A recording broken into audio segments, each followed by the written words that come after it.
کوئی مجھے جان سے مارنا چاہتا ہے، لیکن کیوں؟ اس بات کی مجھے سمجھ نہیں آ رہی تھی۔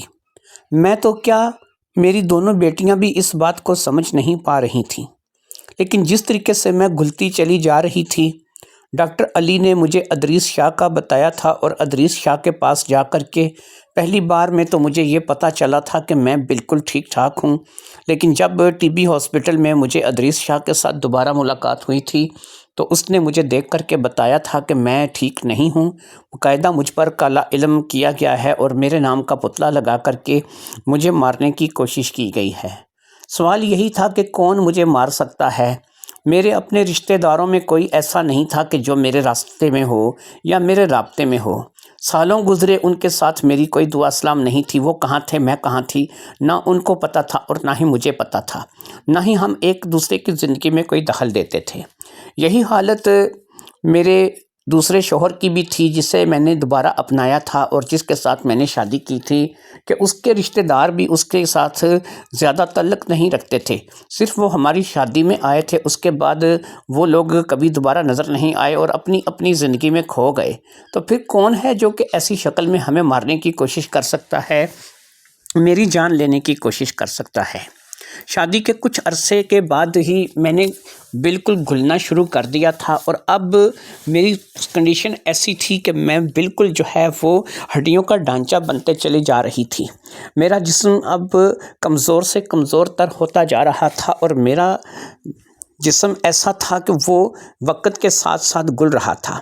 یہی سوچ کر میں نے سوچا تھا کہ شاید مجھے ٹی بی کا مرض ہو گیا ہے، اور میں ٹی بی ہاسپٹل میں گئی تھی، جہاں ادریس شاہ سے میری دوبارہ ملاقات ہو گئی تھی، اور وہ مجھے اپنی بہن بلقیس کے گھر لے گیا تھا، اور بلقیس کے گھر جا کر کے مجھے اس بات کا پتہ چلا تھا کہ مجھ پر باقاعدہ جادو کیا گیا ہے۔ لیکن مجھ پر جادو کرنے والا ہے کون؟ کون ہے جو مجھے مارنا چاہتا ہے، اور پھر مجھے مار کے کسی کو فائدہ کیا ہے؟ میں تو ایک بے سہارا عورت تھی، اور مجھے تو ظہیر شاہ نامی ایک شخص نے سہارا دیا تھا، جو کہ خود بھی عملیات کرتا تھا، لیکن اس کا علم جو ہے وہ تو صرف 3 دن کا عمل ہوتا تھا، جو کہ پرائز بانڈ کے نمبر کے لیے وہ کرتا تھا۔ کوئی ایسی پڑھائی تھی جو کہ وہ پرائز بانڈ کے نمبر کے حوالے سے صرف 3 دن کرتا تھا، اور اس سے نمبر کا پتہ چل جاتا تھا۔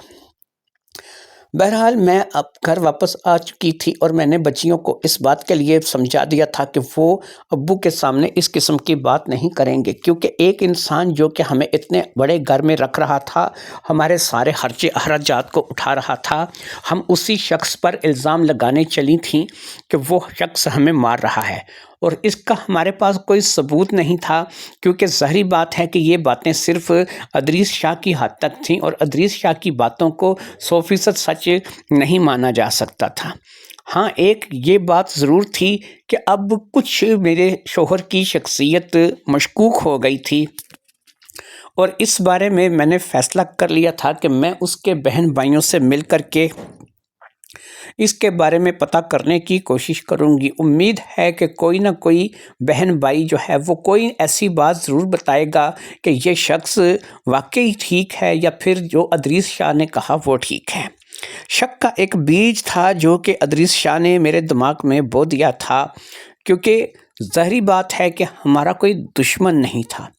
ادریس شاہ نے باقاعدہ مجھے اپنے علم کے حساب سے جو چیز بتائی تھی کہ 4 انگل کا کپڑا کم ہو جانا، یا 4 انگل جو ہے اس میں فرق آ جانا، اس بات پر علالت ہے کہ تمہارا کوئی پتلا لگا کر کے اسے کسی گندگی کے ڈھیر کے نیچے دفن کیا گیا ہے۔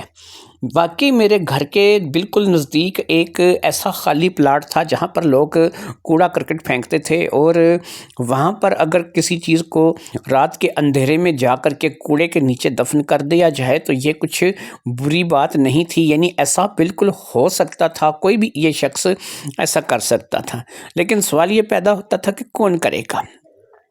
بڑی عجیب سی صورتحال تھی۔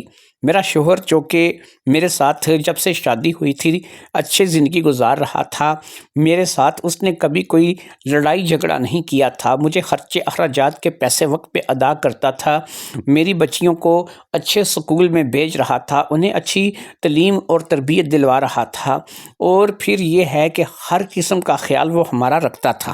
ایسے میں اگر میں کہوں کہ ظہیر نے مجھ پر جادو کیا ہے اور وہ مجھے مارنا چاہتا ہے، تو کیوں؟ صرف لوگوں کی باتوں میں آ کر کے میں ظہیر کے اوپر شک نہیں کر سکتی تھی جب تک کہ مجھے خود اس بات کا علم نہ ہو جائے، اور خود اس بات کا علم اسی شکل میں ہو سکتا تھا کہ میں ظہیر کے بہن بھائیوں سے جا کر کے ملوں۔ لہٰذا اگلے ہی دن جب کہ میں گھر آئی تھی، اس سے اگلے دن میں نے ظہیر سے کہا کہ مجھے کچھ پیسے چاہیے، مجھے کچھ خریداری کرنی ہے بچیوں کے لیے اور اپنے لیے، تو مجھے کچھ آپ پیسے دے دیں۔ ظہیر نے کہا کہ ٹھیک ہے، یہ تم پیسے لے لو اور جو خریداری کرنی ہے کر لو، اور اگر تم چاہو تو میں تمہارے ساتھ چلتا ہوں۔ میں نے کہا نہیں، آپ ایسا کیجئے کہ آپ اپنی دکان پر رہیے، آپ کی دکان کا بڑا خرچ ہوتا ہے، میں خود ہو آؤں گی، اور ایسی کوئی بات نہیں ہے میں بچیوں کو لے کر کے چلی جاؤں گی، میں آ بھی جاؤں گی اور چلی بھی جاؤں گی۔ ظاہری بات ہے کہ جب میں کہیں آتی جاتی تھی، مجھے ڈرائیونگ کرنی نہیں آتی تھی، تو میں کسی ٹیکسی رکشے وغیرہ کا استعمال کرتی تھی، جبکہ میں ظہیر کے ساتھ جب بھی جاتی تھی تو مجھے ظاہری بات ہے کہ اس کی گاڑی میں جانا پڑتا تھا۔ دوسرا یہ ہے کہ میں جہاں جانے کا ارادہ رکھتی تھی وہاں پر میں ظہیر کو اپنے ساتھ لے کر کے نہیں جا سکتی تھی، اس لیے میں نے اپنی دونوں بچیوں کو ساتھ لیا تھا اور میں اس کی بہن کے گھر جانے کا ارادہ رکھتی تھی۔ مجھے پتہ تھا کہ ظہیر کی بہن کا نام عابدہ ہے اور وہ راولپنڈی پیر ودائی کی طرف کسی جگہ رہائش رکھتی ہے، اور غالباً اس علاقے کا نام بنگش کالونی ہے۔ اس کے شوہر کا نام ملک رضوان تھا، اور ملک رضوان جو ہے وہ لنڈے کا کاروبار کرتا تھا، جس کے حساب سے اسے بڑی اچھے طریقے سے لوگ پہچانتے تھے۔ یعنی مجھے اتنا پتہ تھا کہ اگر میں بنگش کالونی تک پہنچ جاؤں اور وہاں جا کر کے رضوان لنڈے والے کا گھر پوچھوں تو مجھے عابدہ کے پاس پہنچنے میں زیادہ وقت نہیں لگے گا۔ لہٰذا میں صبح صبح ناشتہ کر چکی تھی، بچیاں بھی ناشتہ کر چکی تھیں، اب میں تیار تھی۔ میں نے ظہیر سے یعنی اپنے شوہر سے کچھ پیسے لیے اور وہاں سے نکل آئی۔ مین روڈ پر آ کر کے میں نے وہاں سے ایک ٹیکسی کرائے پہ لی، جس نے مجھ سے 500 روپے بنگش کالونی کے مانگے، جو کہ میں نے اسے ادا کر دیے۔ وہ مجھے سیدھا بنگش کالونی لے کے آنا چاہتا تھا۔ ظاہری بات ہے اس نے مجھے پوچھا تھا کہ میں بنگش کالونی آگے کہاں جاؤں گی، تو میں نے اسے ملک رضوان کا بتایا تھا جسے وہ نہیں جانتا تھا۔ لہٰذا بنگش میں پہنچ کر کے میں نے 2-3 لوگوں سے بنگش کے لوگوں سے جو ہے وہ ملک رضوان کے بارے میں پوچھا، تو انہوں نے مجھے وہ گھر بتا دیا جہاں پہ ملک رضوان اپنی بیوی یعنی کہ میری نند کے ساتھ رہتا تھا۔ گاڑی میں نے وہاں پہ چھوڑ دی اور تھوڑا پیدل چلنے کے بعد 2-3 گلیوں کے بعد مجھے وہ گھر دکھائی دے دیا جس گھر کے بارے میں مجھے جو ہے بتایا گیا تھا۔ لہٰذا میں نے اس گھر کے دروازے پہ جا کے دستک دی۔ بیل میں نے دبائی تھی، لیکن بیل شاید خراب تھی، اس لیے میں نے دستک دینا مناسب سمجھا۔ میری دستک کے جواب میں تقریباً ایک 7-8 سال کے لڑکے نے دروازہ کھولا، جو کہ ایک بہت ہی پیارا سا بچہ تھا۔ اس نے مجھ سے سوالیہ نظروں سے دیکھا اور مجھ سے پوچھا کہ جی آپ کون؟ تو میں نے اس سے بتایا کہ مجھے عابدہ سے یا رضوان سے ملنا ہے، میں ان کی رشتہ دار ہوں اور ان سے ملنے کے لیے آئی ہوں۔ وہ بچہ اندر چلا گیا اور تقریباً 2 سے 3 منٹ کے بعد ایک خاتون نے دروازہ کھولا، جو کہ ظاہری بات ہے کہ عابدہ تھی۔ عابدہ نے مجھے دیکھا اور وہ مجھے پہچاننے کی کوشش کرنے لگی، کیونکہ جب سے میری شادی ہوئی تھی اس نے صرف مجھے ایک ہی دفعہ دیکھا تھا اور شادی کے موقع پہ دیکھا تھا۔ کافی دیر تک غور و فکر کرنے کے بعد اس نے کہا کہ میں نے آپ کو پہچانا نہیں، آپ نے کہا کہ آپ میری رشتہ دار ہیں۔ میں نے کہا جی میں بالکل، آپ مجھے نہیں پہچان سکی ہوں گی کیونکہ آپ نے مجھے صرف ایک ہی دفعہ دیکھا تھا، لیکن میں آپ کو بتاتی چلوں کہ میں ظہیر یعنی آپ کے جو بڑے بھائی ہیں ان کی بیگم ہوں، آپ رشتے میں میری نند لگتی ہیں۔ ظہیر کا نام سن کر میں نے دیکھا کہ اس عورت کے چہرے پر ایک رنگ سا آ کر کے گزر گیا۔ ایسا لگا کہ جیسے اسے اچھا نہیں لگا کہ اس کی بھابھی جو ہے وہ اس سے ملنے کے لیے آئی ہے۔ بہرحال اس نے مجھے اندر بلا لیا اور پھر ایک سجے سجائے کمرے میں لے کر جا کر بٹھا دیا۔ اس نے اپنے بچوں کو، شاید اس کی بیٹی بھی تھی جسے اس نے چائے بنانے کے لیے کہا، اور پھر میرے پاس بیٹھ گئی۔ اس نے روکھے سے لہجے میں مجھے پوچھا جی بھابھی جان آپ یہاں پر آئی ہیں، کوئی خاص بات ہے تو بتائیے، میں آپ کی کیا خدمت کر سکتی ہوں؟ میں نے کہا بھئی آپ میری نند لگتی ہیں رشتے میں، اور نند بھابھی جو ہیں وہ کیا کسی خاص بات کے لیے ہی مل سکتی ہیں؟ کیا خاص بات کے علاوہ کوئی اور چارہ نہیں ہے یا کوئی اور طریقہ نہیں ہے کہ جس سے ملا جا سکے؟ اس نے کہا کیوں نہیں آپ بیٹھیے، میں آپ کے لیے جو ہے وہ چائے، میں نے ماریا کو بولا وہ آپ کے لیے چائے بنا رہی ہے، میں آپ کے لیے کچھ لے کر کے آتی ہوں۔ یہ کہہ کر کے وہ کچن کی طرف بڑھ گئی۔ مجھے ایسا لگا کہ وہ مجھ سے بات کرنے میں کوئی دلچسپی نہیں رکھتی۔ تھوڑی دیر میں کچن سے وہ واپس آئی تو اس کے ہاتھ میں ایک ٹرے تھا جس پہ چائے کا ایک بڑا سا مگ پڑا تھا، اور اس کے ساتھ ہی کچھ بسکٹ اور 2-3 سموسے پڑے تھے جو کہ اس نے لا کر کے میرے سامنے رکھ دیے۔ ظاہری بات ہے میں یہاں پر کھانے کے لیے نہیں آئی تھی۔ میں نے وہ تمام چیزیں اپنے سامنے میز پر پڑی ہوئی رہنے دیں اور ایسی ہی رہنے دی جیسے کہ لا کر کے اس نے رکھی تھی۔ 2 چھوٹے کپوں میں اس نے میری بچیوں کے لیے بھی چائے لا کر رکھی تھی۔ میرے لیے بڑا مگ تھا اور ان کے لیے چھوٹے کپ تھے جس میں انہوں نے چائے لا کر کے رکھی تھی۔ بہرحال اب وہ میری طرف متوجہ ہوئی اور کہنے لگی جناب ایسا ہے کہ ہمیں کچھ کہیں جانا ہے تو آپ جو ہیں کوشش کریں بھابھی کہ چائے پئیں اور گھر چلی جائیں تو بہتر ہے، کیونکہ میں نے جو ہے وہ یہاں پر کسی جگہ جانا ہے اور میرا جانا تھوڑا ضروری ہے۔ تو میں نے کہا کہ آپ تو ایسا کر رہی ہیں کہ جیسے آپ مجھے گھر سے نکال رہی ہیں۔ کہنے لگی نہیں ایسی بات نہیں ہے، آپ کو پتہ ہے آپ بتا کے بھی نہیں آئیں، اور میرے بچوں کا تھوڑا سا مسئلہ ہے تو مجھے جو ہے وہ ذرا جانا ہے بازار تک، کچھ سامان لانا ہے، تو اس لیے مجبوری ہے، میں آپ کو ٹائم ضرور دیتی۔ میں نے کہا رضوان بھائی کدھر ہیں؟ تو کہنے لگی نہیں وہ تو اس وقت کام پہ ہوتے ہیں، وہ ساری بات ہے رات کو ہی چھٹی کر کے آئیں گے۔ اس کی باتوں سے مجھے ایسا ہی لگ رہا تھا کہ وہ نہیں چاہتی کہ میں یہاں پر بیٹھوں۔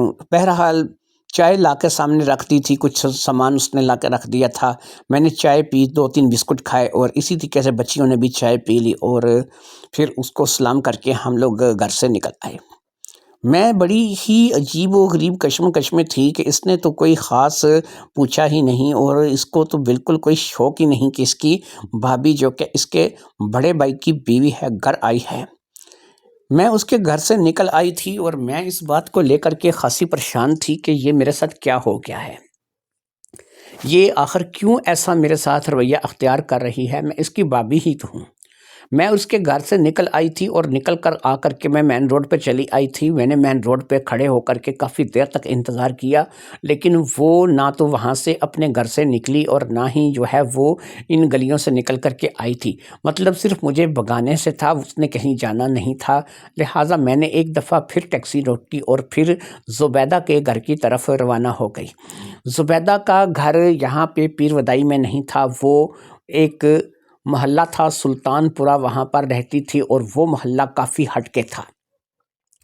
مجھے سلطان پورہ چلنے کے لیے میں نے ٹیکسی والے کو کہا تھا، جس کے لیے اس نے مجھ سے 700 روپے مانگے، اور اس نے کہا کہ یہاں سے سلطان پورہ کافی دور ہے۔ بہرحال میں ٹیکسی والوں سے یا پھر یہاں کی جگہوں سے اس قدر زیادہ واقف نہیں تھی، اس لیے میں نے اس کو اپنی طرف سے 500 روپے کہے، لیکن اس نے 600 روپے پہ میرے ساتھ ڈن کیا، اور پھر مجھے وہ لے کر کے وہاں سے روانہ ہو گیا۔ میں اپنی بچیوں کے ساتھ سلطان پورہ محلے میں جانا چاہتی تھی۔ سلطان پورہ محلے میں ایک گھر تھا جس میں زبیدہ رہتی تھی، اور اس گھر کی نشانی یہ تھی کہ وہ ایک ایسا واحد گھر تھا جو کہ 3 منزل پنک کلر کا گھر تھا، جو کہ پورے محلے میں فیمس تھا۔ یہ بات مجھے جو ہے وہ خود ظہیر نے یعنی میرے شوہر نے ہی بتائی تھی، اور اس نے کہا تھا کہ زبیدہ کا جو گھر ہے اس کو پورے محلے میں پنک کلر کے گھر کے نام سے، پنک ہاؤس کے نام سے جانا جاتا ہے۔ جب میں سلطان پورہ پہنچی تو واقعی یہاں آنے میں ٹائم لگا تھا۔ گاڑی والا ٹھیک کہہ رہا تھا، یا تو پھر وہ گھما کر کے لایا تھا یا پھر اس نے جو ہے وہ واقعی اتنا ہی فاصلہ بنتا تھا۔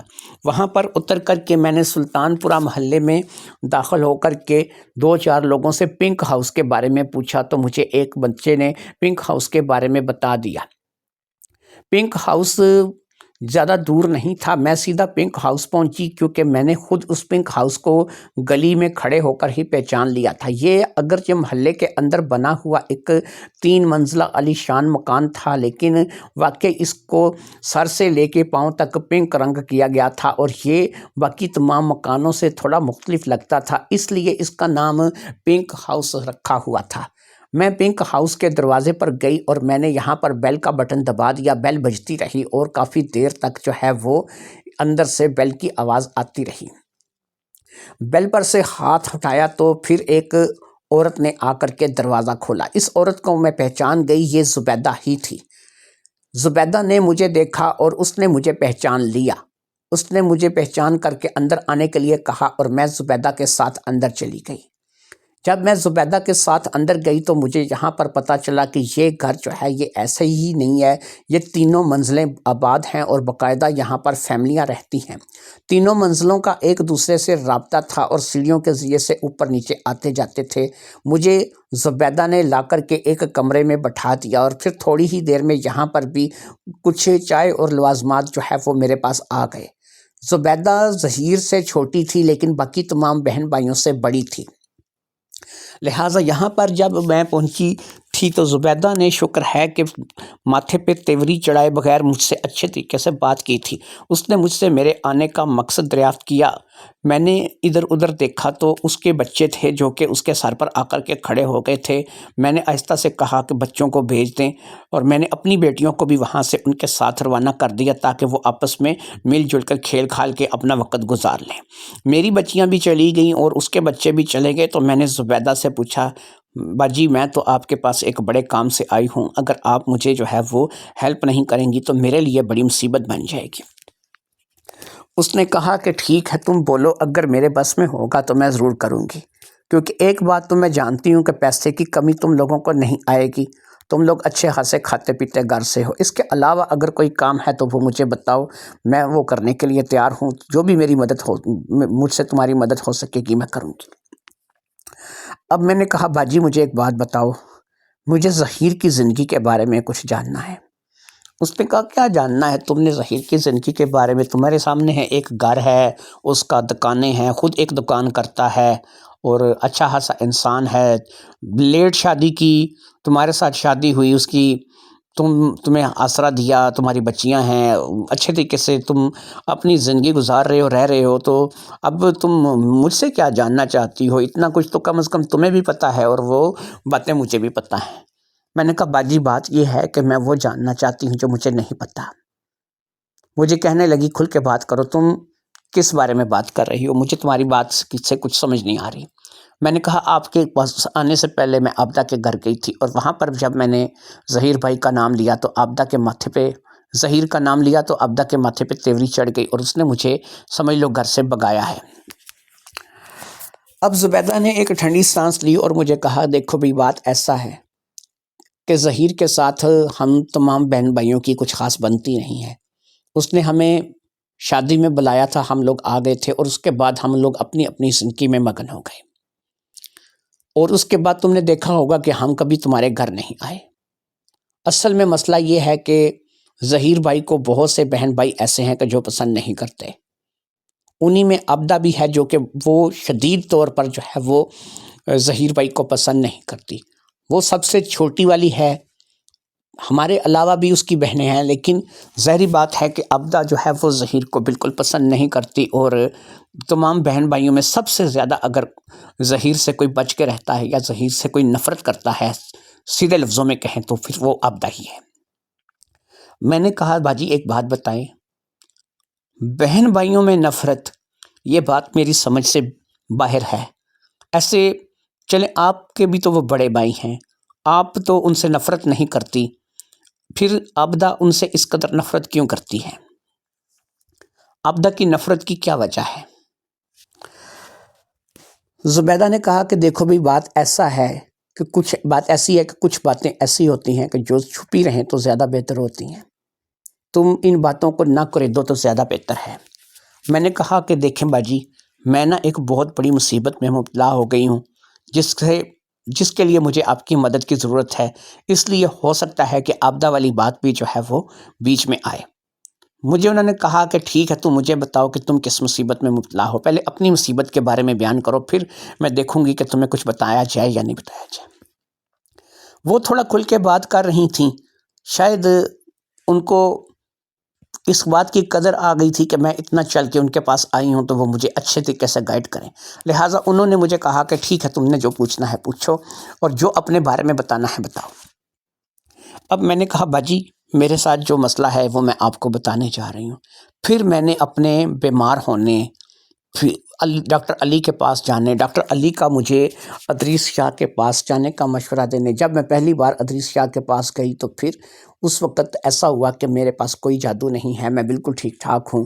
اور پھر جب دوبارہ طبی ہاسپٹل میں ادریس شاہ سے میری ملاقات ہوئی تو وہ مجھے اپنی بہن کے گھر لے گیا۔ وہاں پر قمیض جو ہے وہ 4 انگل چھوٹی ہو گئی، اور اس سے اس نے کہا کہ تم پر پتلا لگایا گیا ہے جو کہ تمہاری جان لینے کے لیے۔ میری ساری بات کو باجی زبیدہ آرام سکون سے سنتی رہی، اور پھر اس کے بعد جب میں نے بات کر لی تو اس نے کہا کہ اچھا اب تم بتاؤ کہ تم اس کے بعد ہمارے پاس کیوں آئی ہو؟ میں نے کہا باجی یہ ہے کہ میں یہ جاننا چاہتی ہوں، میرا کوئی رشتہ دار عزیز نہیں ہے کہ جس کا میرے ساتھ تعلق ہو، اور آپ لوگ ہو تو آپ لوگ مجھے کیوں مارنا چاہو گے؟ ظاہری بات ہے کہ نہ تو میرے اپنے رشتہ دار مجھے مارنا چاہیں گے اور نہ ہی میرے شوہر کے رشتہ دار مجھے مارنا چاہیں گے، تو سوال یہ ہے کہ مجھے کون مارنا چاہے گا؟ زبیدہ کہنے لگی تو مجھے ایک تم بات بتا دو، اگر تمہیں تمہارے رشتہ دار نہیں مارنا چاہتے، ہم لوگ نہیں مارنا چاہتے، تو کیا تم یہ سمجھتی ہو کہ تمہارا شوہر تمہیں مارنا چاہتا ہے؟ اگر تمہارا شوہر تمہیں مارنا چاہتا ہے تو اس کے پیچھے کیا وجہ ہو سکتی ہے؟ یہ تو تم سیدھا سیدھا اپنے شوہر پہ شک کر رہی ہو، اور اس شوہر پہ کہ جس نے تمہیں بے سہارا کو سہارا دیا، تمہاری بچیوں کو سہارا دیا، تم لوگوں کو کھلایا پلایا، سب کچھ تمہارے لیے کیا، اور آج وہ تم لوگوں کی نظروں میں صرف اس ادریس شاہ کی وجہ سے برا ہو گیا ہے۔ میں نے کہا میں نے یہ نہیں کہا کہ میرا شوہر برا ہو گیا ہے یا میں اپنے شوہر پہ شک کر رہی ہوں، لیکن اتنا تو جاننا میرا حق بنتا ہے کہ اگر میرا شوہر اتنا اچھا ہے جتنا کہ آپ مجھے بتا رہی ہیں، تو پھر آپ اس کے ساتھ ملتے جلتے کیوں نہیں؟ آپ میرے شوہر سے دوری کیوں بنا کے رکھتے ہیں؟ اور آپ نے جو ہے وہ کبھی ہمارے گھر کا رخ نہیں کیا، نہ کبھی ہم لوگ آپ کے گھر آئے ہیں۔ اس کی کوئی نہ کوئی وجہ تو ہوگی نا، میں وہ وجہ جاننا چاہتی ہوں۔ اگر ٹھیک ہے کہ میرا شوہر اچھا ہے، میں شک نہیں کرتی، لیکن آپ بتائیے کہ آپ لوگ ہمارے گھر کیوں نہیں آتے؟ آپ کے نہ آنے کی وجہ کیا ہے؟ اب زبیدہ نے ایک لمبا سانس چھوڑا اور کہا کہ ٹھیک ہے، اگر تم وجہ جاننا چاہتی ہو تو میں تمہیں بتاتی ہوں۔ عابدہ کے گھر تم گئی تھی جو رضوان کی بیوی ہے؟ میں نے کہا ہاں میں وہاں پہ گئی تھی، اور آپ نے بتایا کہ عابدہ وہ بندہ ہے کہ جو سب سے زیادہ نفرت جو ہے وہ اپنے بھائی سے کرتی ہے۔ اس نے کہا سنو، نفرت کی وجہ بتاتی ہوں، لیکن یہ یاد رکھنا کہ اس نفرت کی وجہ کو سننے کے بعد تم اپنے شوہر کے بارے میں برا مت سوچنا۔ تمہیں اپنے شوہر کے لیے پھر بھی ویسے ہی رہنا ہے کہ جیسے رہنا ہے۔ یہ اس وقت کی بات ہے کہ جب تک عابدہ کی شادی نہیں ہوئی تھی، باقی تمام بہن بھائیوں کی شادی جو ہے وہ کروا دی تھی، اور ان کے جائیداد کے حصے دے کر کے ان کو علیحدہ کر دیا تھا، کیونکہ ظہیر بھائی سب سے بڑے تھے اور یہ کام انہوں نے کیا تھا۔ اس لیے ظہیر بھائی سے کسی کو اس بات کا اعتراض نہیں تھا۔ اس وقت تک ہم ظہیر کے گھر آتے جاتے تھے اور ظہیر سے ملتے تھے، لیکن یہ تھی کہ ظہیر نے اس وقت تک جو ہے وہ کسی اور طرف توجہ نہیں کی تھی۔ پھر ایک دن ایسا ہوا کہ صرف ایک لڑکی، یعنی ہماری سب سے چھوٹی بہن تھی، یہ ایک بیاہنے کے قابل تھی، یہ رہ گئی تھی۔ اس کی شادی ابھی تک نہیں ہوئی تھی، 2-3 جگہ اس کے رشتے کی بات کی لیکن اس کا رشتہ نہیں ہوا۔ پھر ایک روز ایسا ہوا، کیونکہ ہم سب اپنے اپنے گھر بار والے ہو چکے تھے، بھائی بھی بہن بھی، اور اپنے اپنے حصے لے کر کے جدا ہو جاتے تھے۔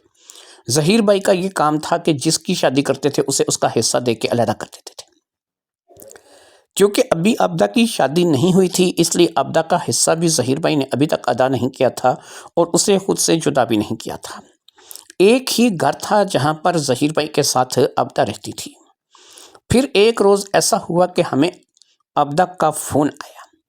جب عابدہ نے ہمیں فون کیا، ہم نے اس کے ساتھ رابطہ کیا۔ وہ بہت زیادہ ڈری ہوئی تھی، چیخ چلا رہی تھی، اور اس قسم کی اول فول باتیں بک رہی تھی کہ جس پہ ہمیں یقین نہیں آ رہا تھا۔ ہم اس وقت تک ظہیر بھائی کے گھر آتے جاتے رہتے تھے۔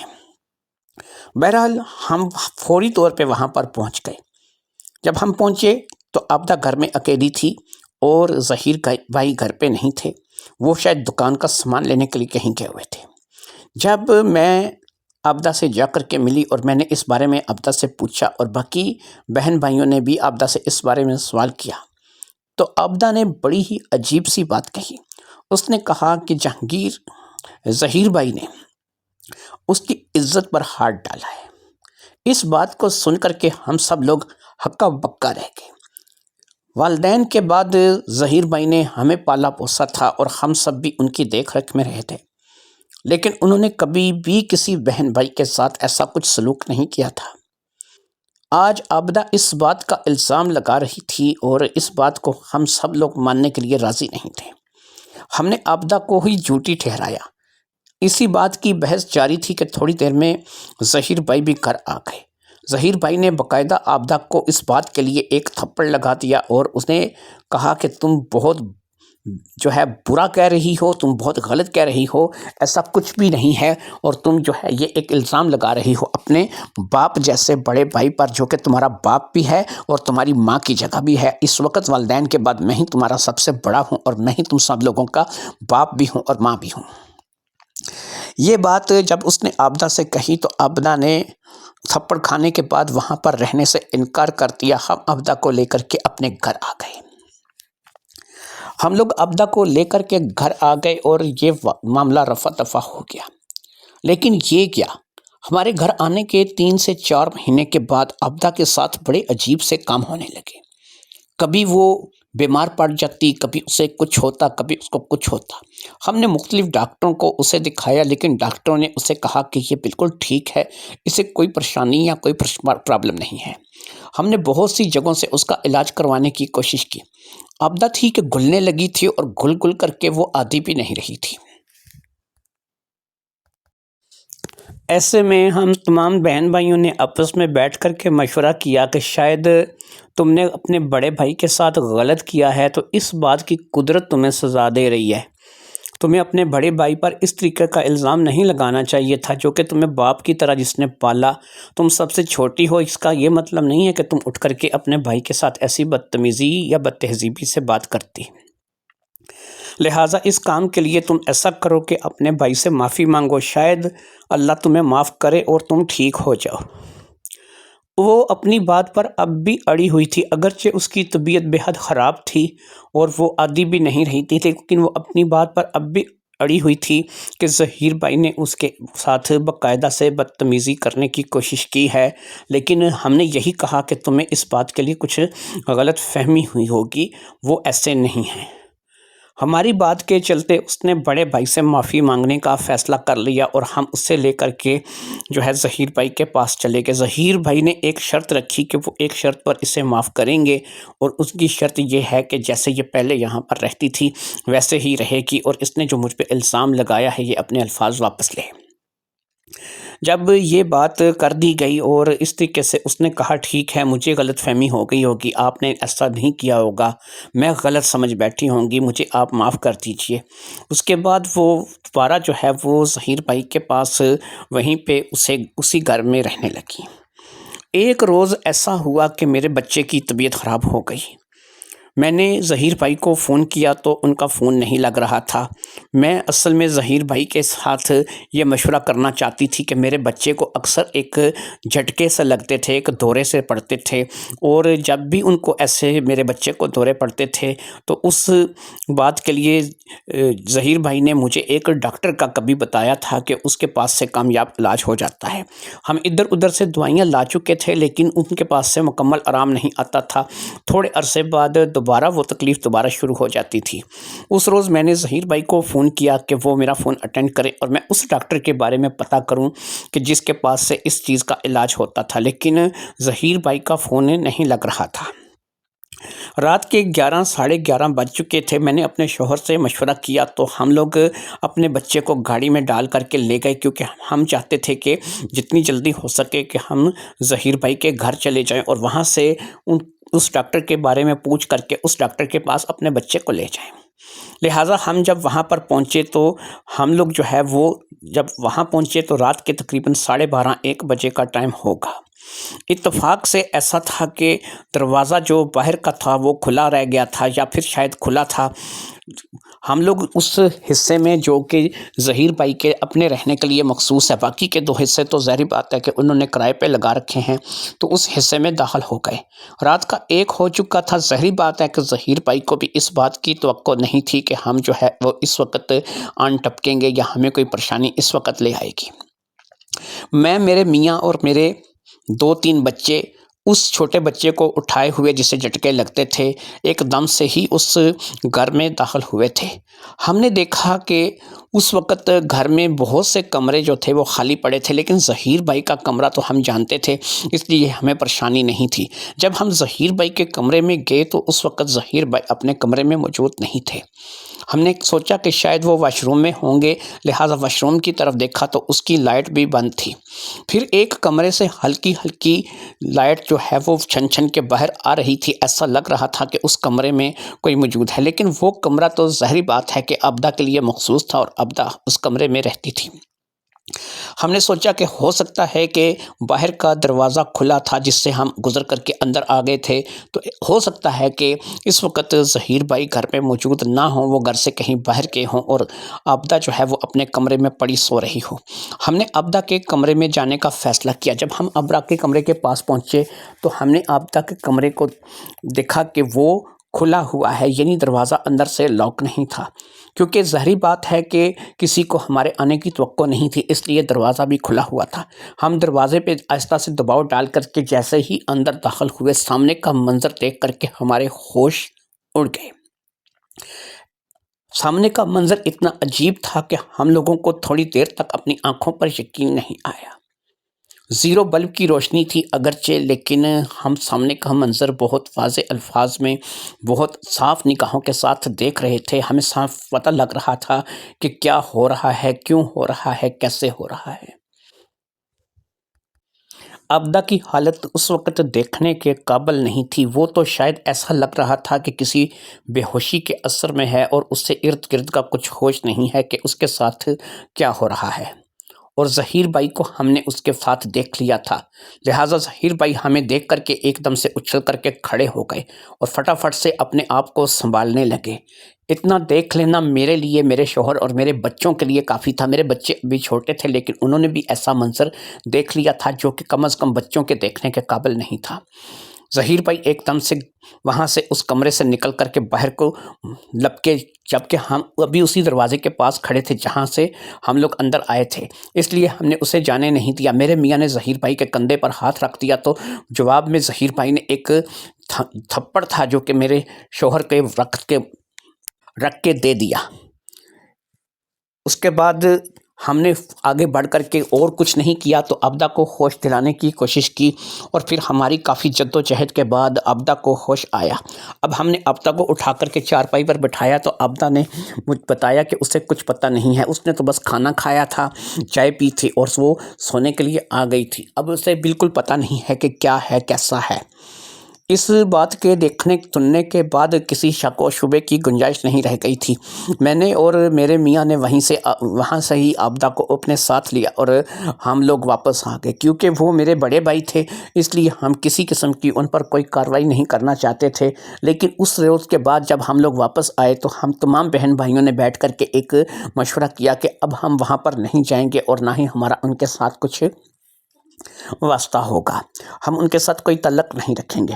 پھر کافی عرصے کے بعد انہوں نے ہمیں اطلاع دی اس بات کو لے کر کہ وہ شادی کرنا چاہتے ہیں اور وہ شادی کر رہے ہیں۔ ہم تمام لوگ شادی میں شامل ہوئے، حتیٰ کہ شادی میں عبدہ کو بھی ہم لوگ ساتھ لے کے گئے، کیونکہ ہم نے عبدہ کو یہی سمجھایا تھا کہ وہ شادی کر رہے ہیں تو برا ہے کہ اگر ہم لوگ ان کی شادی میں شامل نہ ہو، ہم کون سا وہاں پہ رکیں گے، ہم لوگ واپس آ جائیں گے اور ایسا کچھ بھی نہیں ہوگا جیسا کہ پہلے ہوا تھا۔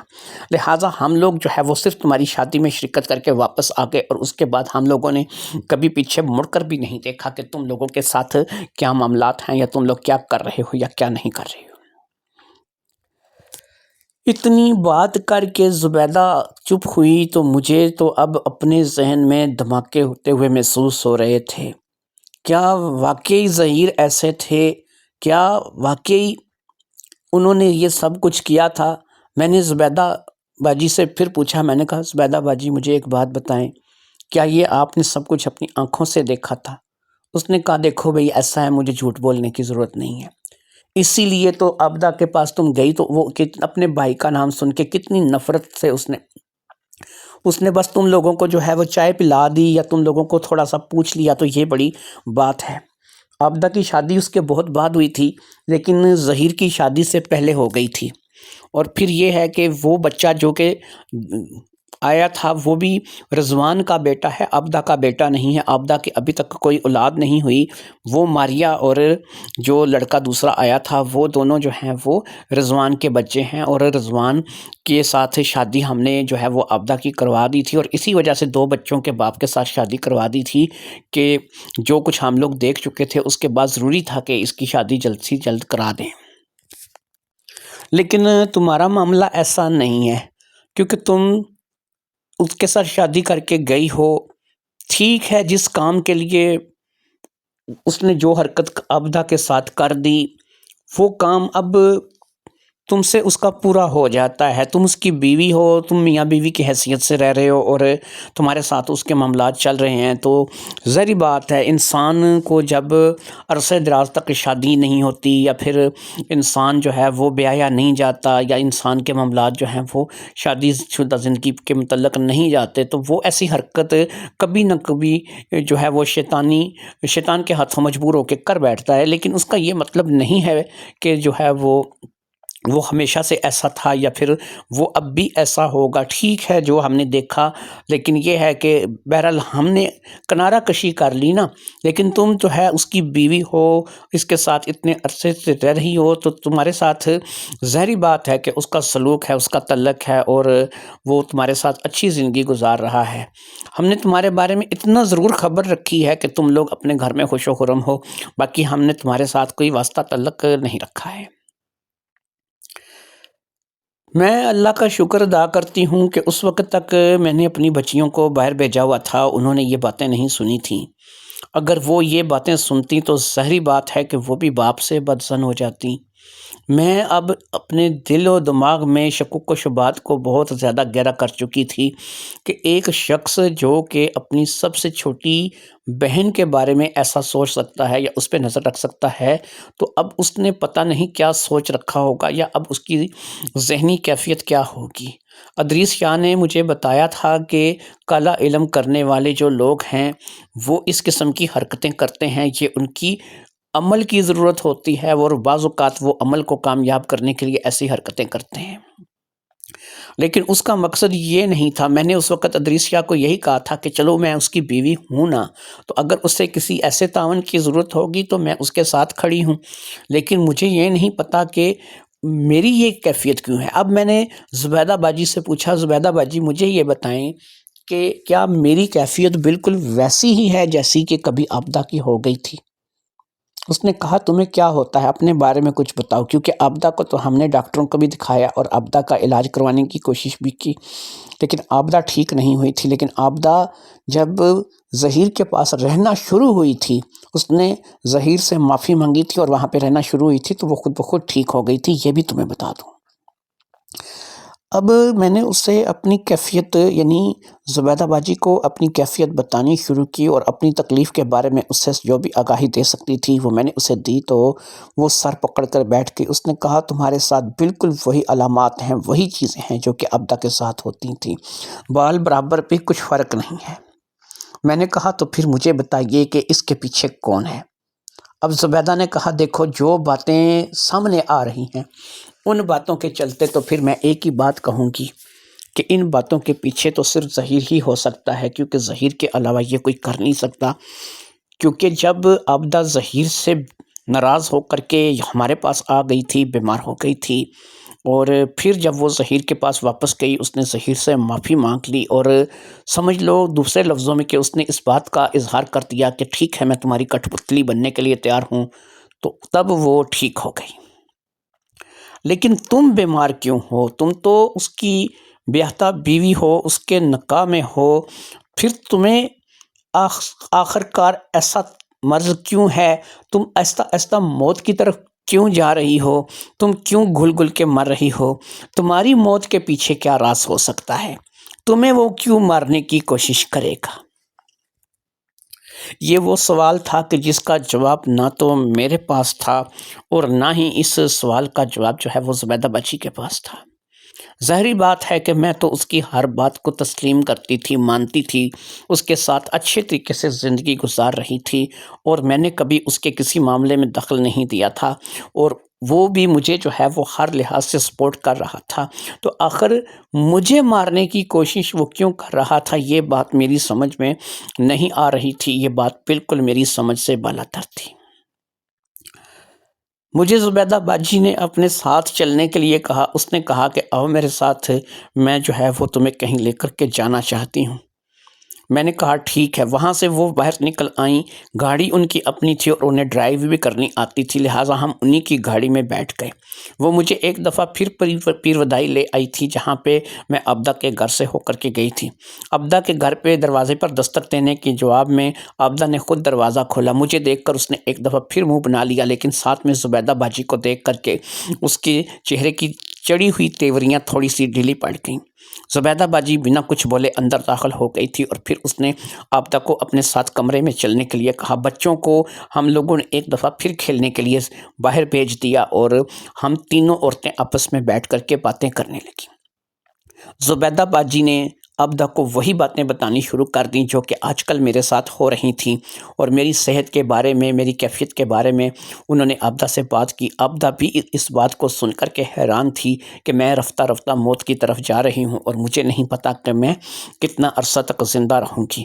اب عبدہ کو زبیدہ باجی نے کہا کہ دیکھو عبدہ، اس لڑکی کا کوئی قصور نہیں ہے، یہ تو ماں ہے، یہ تو تمہارے بھائی کے ساتھ بیاہی گئی ہے، قصور تھا تو تمہارے بھائی کا تھا، اب اسے کس بات کی سزا دے رہی ہو؟ یہ تو خود بیچاری گٹ گٹ کے مر رہی ہے۔ میں اسے تمہارے پاس اس لیے لے کر کے آئی ہوں کہ تم نے ایک وقت جو ہے ہم سے زیادہ وقت، اور خاص طور پر ایک اکیلا وقت جو ہے وہ ظہیر بھائی کے ساتھ گزارا ہے، کہ جس میں وہ چاہتے تھے کہ تم وہاں پر ان کے پاس اکیلی رہو، اور اگر ہم لوگ اس روز ظہیر بھائی کو رنگے ہاتھوں پکڑ نہ لیتے تو ظاہری بات ہے کہ تم ایک کٹھ پتلی کی حیثیت سے ان کے ساتھ تھی، اور تمہیں کچھ بھی ہوش نہیں تھا کہ تمہارے ساتھ کیا ہو رہا ہے یا وہ تمہارے ساتھ کیا کر رہے ہیں۔ میں تمہارے پاس اس کو لے کر کے اس لیے آئی ہوں، اور یہاں اس کو لانے کا مقصد یہ ہے کہ مجھے بھی اور اسے بھی ایک بات کی سمجھ نہیں آ رہی کہ دیکھو، جب تک اس بندے کے اندر ہوس تھی وہ اس وقت تک تھی جب تک اس کی شادی نہیں ہوئی تھی۔ پھر اس کی شادی ہو گئی، اس کی شادی ہو گئی، اب اسے بیوی میسر ہے، اس کے پاس بیوی موجود ہے جس کے ساتھ وہ اتنے سالوں سے زندگی گزار رہا ہے۔ اپنی شادی کے بعد وہ اس شادی کو لے کے خوش ہے، لیکن شادی کے چند سال بعد یہ بھی بیمار رہنی شروع ہو گئی، اور اس کے ساتھ بھی وہی معاملات پیش آنے لگے جو کہ تمہارے ساتھ آنے لگے۔ یہ اپنے شوہر کی ہر بات بھی مانتی ہے، جیسا کہتا ہے ویسا کرتی ہے، کبھی کسی بات سے منع نہیں کیا۔ اس تمام صورتحال کے چلتے اب اگر یہ بیمار ہے تو اسے سمجھ نہیں آ رہی کہ کیوں، اگر ظہیر ہی، کیونکہ تم ظہیر کے پاس سے آئی تھی، تم بیمار ہوئی تھی، اور واپس ہم لوگ تمہیں وہاں پہ لے کے گئے تھے، تم نے معافی مانگی تھی اور دوبارہ اس کے ساتھ رہنا شروع ہوئی تھی تو تم ٹھیک ہو گئی تھی۔ اگر اسی کے پاس رہنے سے تم ٹھیک ہوئی تھی، یہ اسی کے پاس رہنے سے بیمار کیوں ہے؟ کیوں اس سے پھر یہ ہے کہ ادریس شاہ نے اسے بتایا ہے کہ اس کے اوپر پتلا لگایا گیا ہے جس پہ گندگی کا ڈھیر ڈالا گیا ہے، اور یہ رفتہ رفتہ اسی طریقے سے بیماریوں میں مبتلا ہو کے گھل کر مر جائے گی۔ تو اس طریقے سے گھل گھل کے پیچھے مرنے کا مقصد کیا ہے؟ ظہیر کو تو بیوی چاہیے تھی، وہ تو اس سے مل گئی، شاید وہ ہوس پرست بھی اسی لیے تھا کہ اس کے پاس اپنی نہیں تھی، لیکن جب اسے اپنی مل گئی تو اسے کیا ضرورت ہے کہ اب وہ اسے مارے؟ اسے مارنے کے پیچھے اس کا مقصد کیا ہو سکتا ہے؟ تم اس کے پاس بہت عرصہ رہی ہو، اکیلی رہتی رہی ہو، کوئی ایسی بات جو تمہیں پتہ ہو بتاؤ، جو کہ ہمیں مدد مل سکے اس کے علاج میں، ورنہ یہ تو جان سے جائے گی۔ ہماری تمام باتیں سننے کے بعد عبدہ نے کہا، ہاں ایک بات میں جانتی ہوں، وہ کوئی پڑھائی کرتے ہیں، لیکن پڑھائی کس کے لیے کرتے ہیں یہ مجھے پتہ نہیں، کیسی پڑھائی ہے وہ مجھے اس کے بارے میں پتہ نہیں۔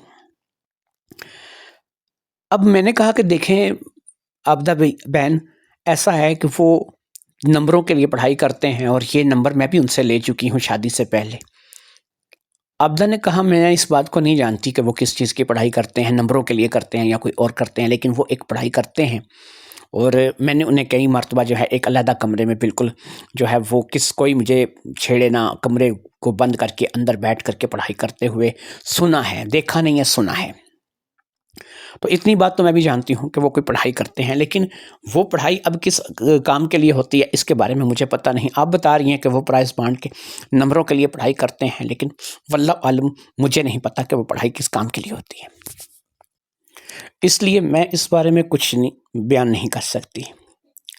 زبیدہ، عابدہ اور میں تینوں اسی بارے میں سوچ رہی تھیں، پھر ایک دم عابدہ چونکی۔ اس نے کہا ایک بات ہے، شاید آپ دونوں جو ہے وہ اس بات کو سننے کے بعد مجھے برا بلا کہیں، گالیاں نکالیں یا کوئی ایسی بات کہیں کہ شاید، لیکن کیونکہ میں ان حالات سے گزری ہوں اور میں اس شخص کی نیت سے واقف ہوں، تو مجھے ایک چیز کا پتہ ہے جو کہ آپ لوگوں کو نہیں پتہ۔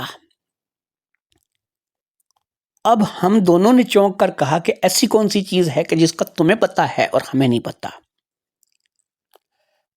عابدہ نے ایک ٹھنڈی سانس لی۔ اس نے کہا کہ میں ایک چیز جانتی ہوں جو کہ آپ لوگوں کو ظہیر بھائی کے بارے میں نہیں پتہ، اور اس کے بارے میں میں ابھی آپ سے بات کروں گی، شاید آپ لوگ مجھے برا بلا کہیں۔ ہم نے کہا پہیلیاں مت بجھواؤ، جو بھی بات ہے کھل کے کہو، ہو سکتا ہے کہ اسی بات کے اوپر میری بیماری کا یا پھر ہمارے معاملات کا دار و مدار ہو، اگر کچھ ایسا ہے تو کھل کے بیان کرو۔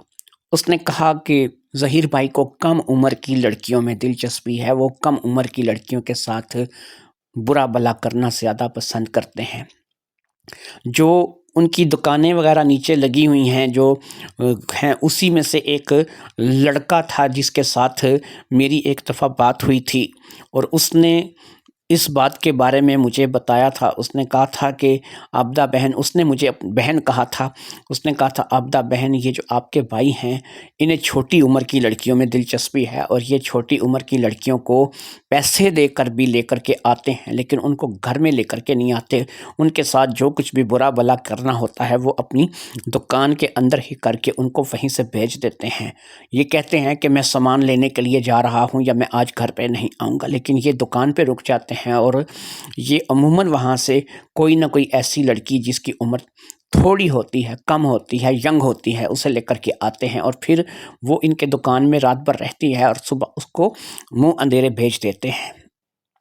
اس نے کہا کہ مجھے جو ہے نا یہ بات اچھی نہیں لگی کہ ایک ایسا انسان کہ جس کے گھر میں خود بہن ہو وہ ایسا کام کرے، اس لیے میں آپ کو یہ بات بتا رہا ہوں، اور آپ یہ بات جو ہے یہ کبھی ان کے سامنے کیجیے گا مت، ورنہ میری سختی آ جائے گی۔ تو یہ ایک ایسی بات ہے کہ جو اس شخص نے مجھے بتائی تھی، جو کہ تھوڑی یونیک ہے، ڈیفرنٹ ہے، اور اس بات کو سوچ کر کے، جان کر کے میں اسی لیے آپ لوگوں کو کہہ رہی تھی کہ جہاں پر میں یہ بات کروں گی آپ لوگ جو ہے وہ مجھے برا بلا مت کیجیے گا، کہیے گا، گالیاں مت دیجیے گا، یا پھر مجھے یہ مت کہیے گا کہ عابدہ تیری سوچ گندی ہے۔ تو میں آپ لوگوں کو یہ بتانے جا رہی ہوں کہ مجھے ایک چیز سمجھ آتی ہے کہ سائمہ کیوں گھٹ گھٹ کر مر رہی ہے، کیونکہ اس کی دو بیٹیاں ہیں، ایک خدیجہ اور ایک عائشہ، جو کہ اب جوان ہونے جا رہی ہیں، اور وہ اسی عمر کو پہنچ رہی ہیں کہ جس عمر کی لڑکیاں ظہیر بھائی کو پسند ہیں۔ اتنا کہہ کر عابدہ رکی۔ ادھر میرے ذہن میں تو دھماکے ہو رہے تھے، یعنی میرے پاس میری جو ذہنی یا جسمانی حالت تھی زیادہ سے زیادہ 1 سال تھا۔ 1 سال میں میری ایک بیٹی 15 کی اور دوسری 14 کی ہو جانی تھی، اور اس کا مطلب یہ ہے کہ اگر ظہیر عابدہ کی بات سچی تھی تو ظہیر ان دونوں بچیوں پر نظر جمائے بیٹھا تھا، جنہیں وہ اپنی بیٹیاں کہتا تھا، جنہیں وہ اچھے سکولوں میں بھیجتا تھا، جن کے خرچے اخراجات سب کچھ وہ پورے کرتا تھا، لیکن وہ ان دونوں لڑکیوں پر نظر جمائے بیٹھا تھا۔ ایسا نہیں ہو سکتا تھا۔ میں نے عابدہ کو کہا اب نہیں عابدہ، ایسا نہیں ہو سکتا، وہ تو بالکل انہیں بیٹیوں کی طرح مانتا ہے، اور کوئی اپنی بیٹیوں کے ساتھ بھلا۔ اتنا کہہ کر کے میں رک گئی۔ اس نے کہا دیکھو بہن، بات سنو، تم بھابھی ہو میری رشتے میں، میں جو تمہیں بتانا، وہ ان کو بیٹیوں کی طرح مانتا ہے، انہیں سکول پڑھاتا ہے، ان کا پورا خیال رکھتا ہے۔ تو کوئی اپنی بیٹیوں کے بارے میں ایسا، تو میں بھی بہن تھی، وہ مجھے بہنوں کی طرح مانتا تھا، میرا خیال رکھتا تھا، میں سب سے چھوٹی تھی، تو کیا کوئی اپنی بہن کے ساتھ؟ اتنا کہہ کر کے وہ بھی خاموش ہو گئی۔ اب ایک بات سمجھ آ چکی تھی کہ میری موت کے پیچھے راز کیا تھا۔ مجھے سمجھ آ گئی تھی جو بات عابدہ نے کہی تھی وہ بات ہی درست معلوم ہو رہی تھی، بالکل ایسا ہی معلوم ہو رہا تھا کہ میری موت کے پیچھے راز کیا تھا۔ اب میں نے عابدہ سے کہا، مجھے بتاؤ مجھے کیا کرنا چاہیے؟ اگر یہ بات مان لی جائے کہ میرے اوپر کالا جادو کیا گیا ہے اور وہ کالا جادو تمہارے بھائی نے یعنی میرے شوہر نہیں کیا ہے، تو اس کا حل کیا ہو سکتا ہے، اس کا علاج کیا ہو سکتا ہے؟ اب زبیدہ باجی نے بیچ میں دخل دیتے ہوئے کہا کہ اس کا حل میں بتاتی ہوں، تم ادریس شاہ کے پاس جاؤ، اس سے ساری صورتحال سے آگاہ کرو اور وہاں سے اپنا علاج کرواؤ۔ جیسا کہ ڈاکٹر علی نے کہا تھا کہ وہ عورتیں بھی اسی حالت میں پہنچ گئی تھیں اور ان کے علاج ادریس شاہ نے کیے تھے اور وہ ٹھیک ہو گئی تھیں، تو تمہارے پتلے کا اثر ختم ہو جائے گا، تمہارا علاج ادریس شاہ کے پاس سے ہو جائے گا، تم مرو گی نہیں، اور اگر تم مرو گی نہیں تو ظہیر بھائی کی امیدوں پر پانی پھر جائے گا اور وہ دو ہی راستے اختیار کریں گے، یا تو پھر وہ کھل کر سامنے آ جائیں گے، یا پھر وہ ہے کہ تمہیں چھوڑ کے تم سے کنارہ کشی اختیار کریں گے، یا پھر یہی ہے کہ وہ تمہیں رکھ بھی سکتے ہیں اپنے پاس، اور لیکن یہ ہے کہ میں یہی کہوں گی کہ پتہ نہیں وہ ان میں سے کون سا راستہ اختیار کریں گے، لیکن تمہارے پاس تمہارا راستہ کھلا ہے کہ تم ادریس شاہ سے اپنے باقاعدہ روحانی علاج کا آغاز کرو، تاکہ تم اگر رفتہ رفتہ موت کی طرف بڑھ رہی ہو تو تم واپس آ سکو۔ میں نے کہا ٹھیک ہے، آپ تمہاری بات میں وزن ہے، مجھے اب یہ ہے کہ یہاں سے سیدھا ادریس شاہ کے پاس ہی جانا ہے، اور ادریس شاہ کے پاس جا کر کے میں اس سے ساری بات کروں گی اور اسے بتاؤں گی کہ واقعی میں میرا شوہر ہی ہے جو کہ مجھے مارنا چاہتا ہے۔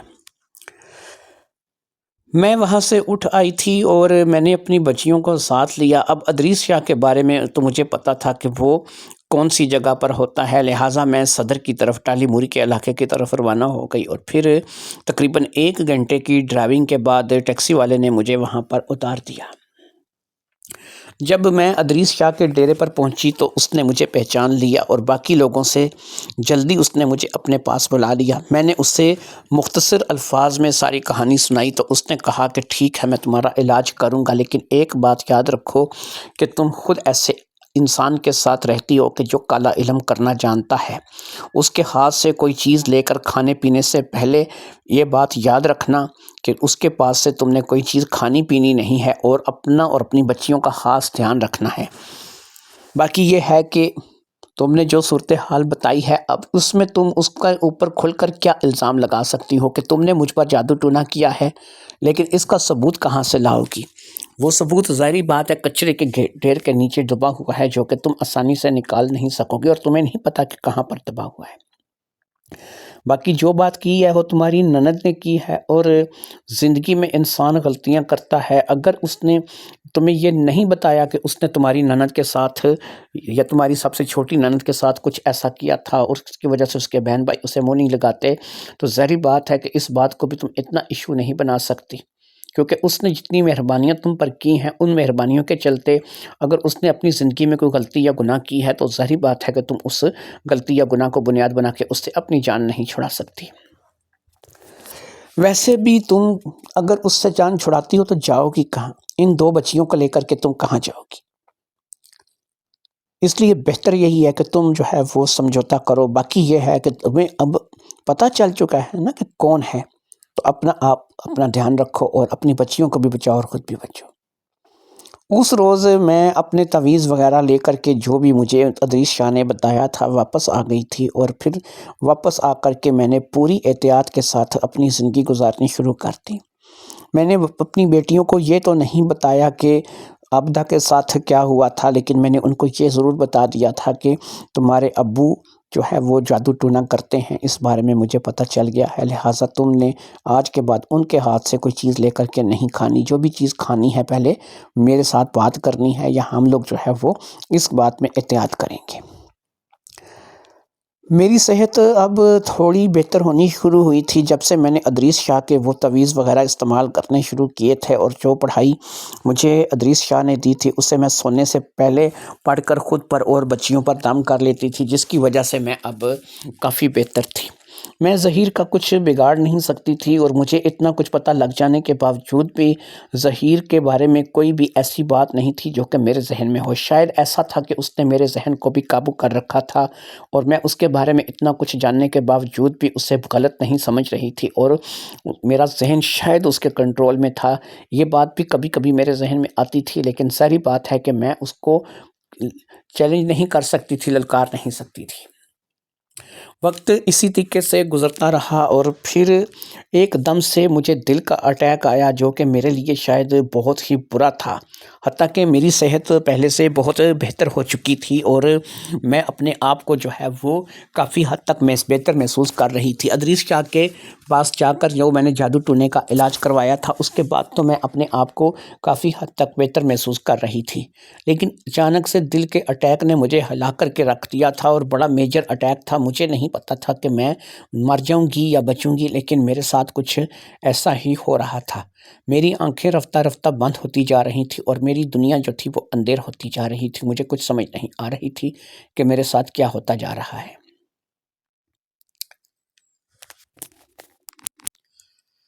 اپنی بیوی کی صحت کو بہتر ہوتے دیکھ کر کے مجھے سمجھ آ گئی تھی کہ اس نے باقاعدہ اپنا علاج شروع کروا لیا ہے۔ وہ کسی نہ کسی شخص کے پاس، شاید وہ وہی ادریس شاہ تھا یا کوئی اور رہا ہوگا، کہ جس کے پاس جاتی ہے اور اپنا علاج کرواتی ہے۔ اس بات کو جاننے کے لیے مجھے زیادہ وقت نہیں لگا، لیکن وہ بیوقوف یہ بھول گئی تھی کہ وہ جادو ٹونے سے تو بچ جائے گی، لیکن اور بھی بہت سے راستے ہوتے ہیں انسان کو اپنے راستے سے ہٹانے کے لیے۔ لہٰذا میں نے اس میں سے ایک ایسا ہی حربہ استعمال کیا تھا، اور اس حربے کے تحت میں نے اسے اپنے راستے سے ہمیشہ ہمیشہ کے لیے ہٹا دیا تھا۔ یہ حربہ کسی جادو ٹونے پر نہیں تھا، بلکہ یہ حربہ تو تھا، وہ تو ایک بہت ہی سمپل سی چیز پہ تھا۔ ہم اکثر اپنے گھر میں بہت سی ایسی چیزیں لا کر کے رکھ دیتے ہیں کہ جس میں وہ صحت کے لیے انتہائی نقصان دہ ہوتی ہیں، لیکن ہم جو ہے وہ ان کو اپنے گھر میں لا کر کے رکھتے ہیں۔ ایسا ہی ایک سپرے تھا جس میں ہم لوگ کیڑے مکوڑے وغیرہ مارنے کے لیے اپنے گھر میں لا کر کے اکثر رکھ دیتے ہیں، لیکن میں نے سوچا کہ اگر اس سپرے کو تھوڑا سا کھانے پہ کر دیا جائے، اور وہ کھانا خاص طور پر کہ جو اس کو بھیجا جائے، تو ظاہری بات ہے کہ وہ کھانا اس کی زندگی کا آخری کھانا بھی ہو سکتا ہے۔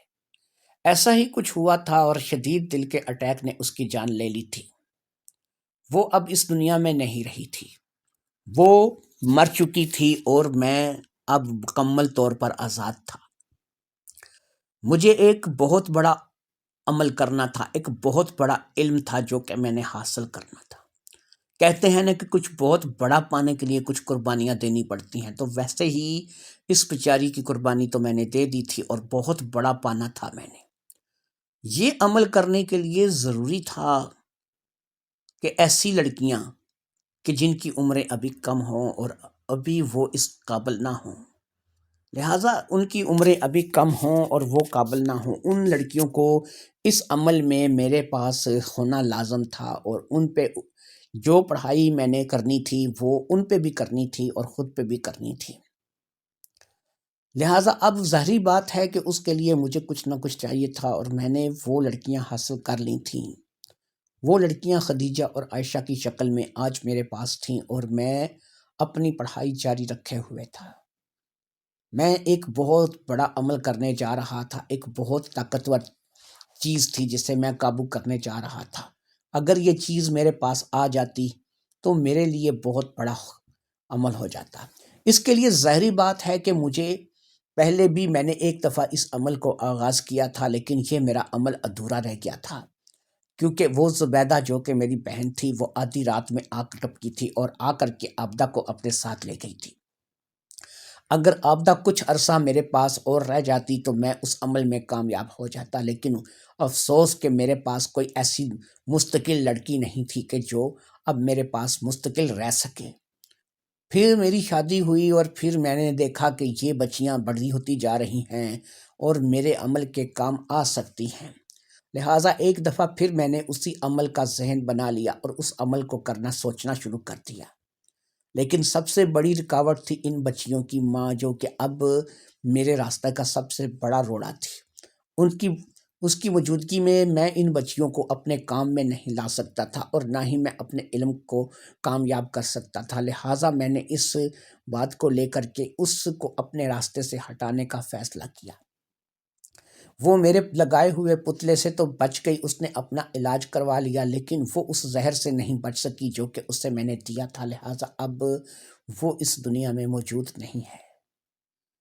اللہ اس کو جوار رحمت میں جگہ دے، اللہ اس کے لیے بہتر کرے، لیکن اب جو کام میں کرنے جا رہا تھا وہ مجھے مل گیا تھا۔ 2 بچیاں تھیں، اگر ان میں سے ایک عمل کرتے وقت کام بھی آ جاتی تو دوسری میرے کام آ سکتی تھی، لہٰذا 2 بچیوں کی موجودگی میں اب میں پوری طاقت کے ساتھ اپنے عمل کو کر سکتا تھا، لہٰذا اب میں اپنا عمل کرنے کے لیے پوری طرح سے تیار تھا اور کوئی بھی مجھے روکنے والا نہیں تھا۔ شاید یہی ان کا مقدر تھا۔